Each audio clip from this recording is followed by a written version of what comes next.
Magandang tanghali guys. Ayan, magluluto tayo ngayon ng ating ulam sa tanghalian. Ayan ang ating laurel, ang ating sibuyas, ang ating bawang, at ang ating asin, paminta, at ang ating liver, chicken liver, at ang ating manok, at ang ating white vinegar. Siguro naman alam nyo na kung anong lulutuin natin. Ayan, maglalagay na tayo ng mantika sa ating kawali. Ayan, ang gamit ko ay olive oil. Ayan.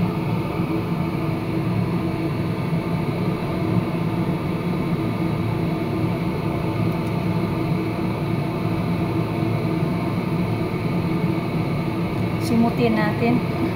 At ito ay expensive din. Ayan, ilalagay na natin ang ating bawang. Ang ating bawang ay kasama ang balat para dagdag aroma at panglasa masarap. Ayan. Isa lang natin.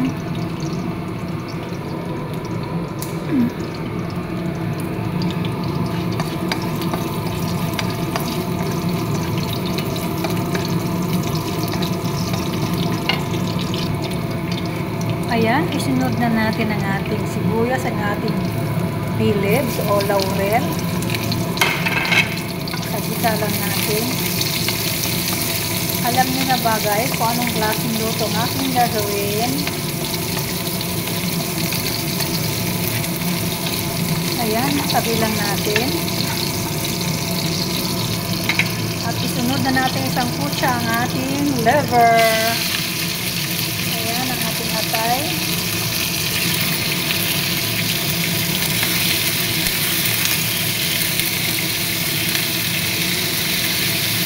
I-light, ano lang natin siya, fried.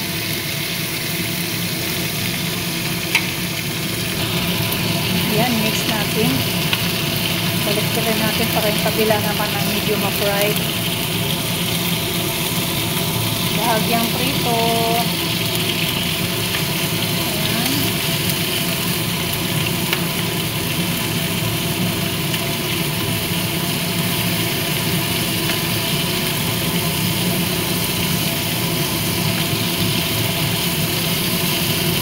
Baliktad eh.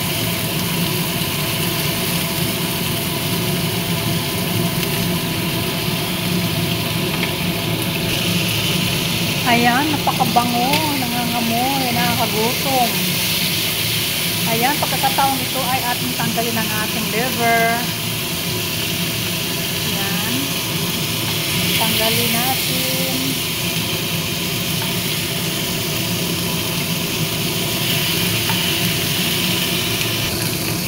Ayan, tanggal na.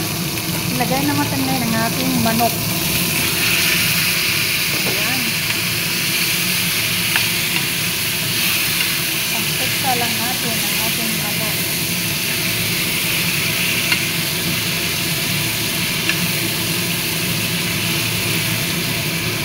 Ayan, ang ating ulam ngayon guys ay adobong puti. Ayan, kasi puti, kasi hindi ako gagamit ng soy sauce. Ayan, maglagay tayo ng konting asin.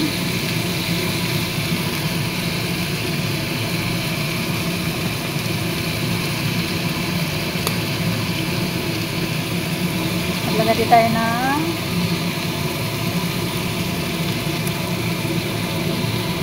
powder black pepper. Mix lang natin.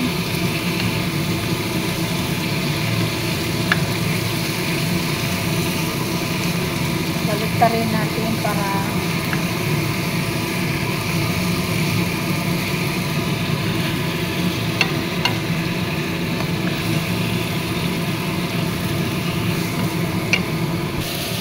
ayan, balik rin na natin at maglalagay tayo ng sili, haba. Para kabila naman ang ating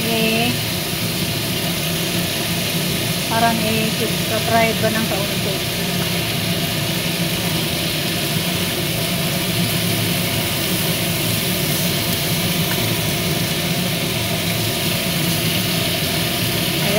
nating tatakpan.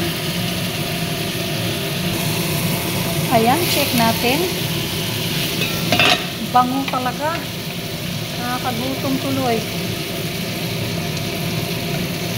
Bango. Ayan. Baliktarin natin ulit.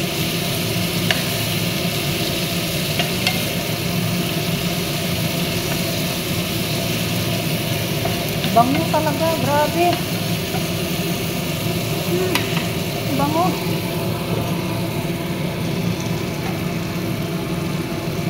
Ayan, tayo naman ngayon ay magtitimpla. Ayan ang ating tubig. Siguro mga 1/4 lang yan. At ating lalagyan ng white vinegar. Ayan ang aking white vinegar. Ayan. At siya ang ating ipapasabaw sa ating manok. Ayan. Ayan guys, nilagay ko na ang ating liver at saka ang ating suka at tubig na tinimpla natin kanina, nilagay ko na.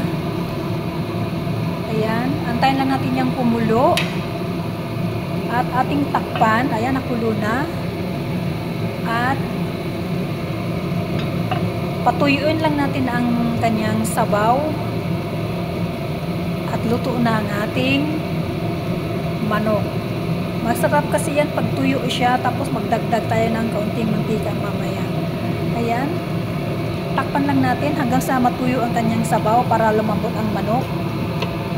Hayaan natin sa mahina ang apoy. Hinahan natin ang apoy. Ayan. Ayan, check natin guys. Ayan, patuyo-tuyo na siya. Oh, ang bango talaga, grabe. Bango. Parang sabi ko sa sarili ko, hindi ako kakain ng kanin, pero parang mapapalaban ako sa kanin.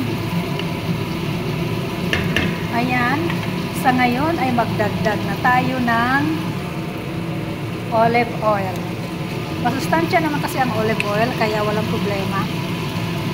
Ayan. Ayan guys. Ayan, sarap ng amoy.